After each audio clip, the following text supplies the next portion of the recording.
You ask Tiger to calculate. This deals with linear inequalities with one unknown. The final result is y smaller than -6. Let's solve it step by step. Simplify the expression.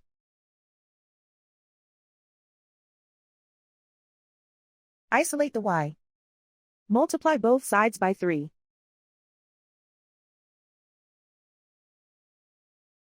Group like terms.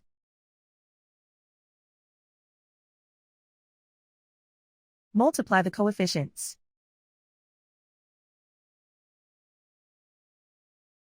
Simplify the fraction.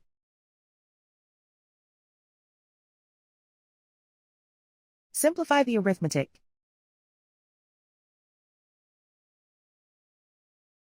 Plot the solution on a coordinate grid. And so the final result is y smaller than -6.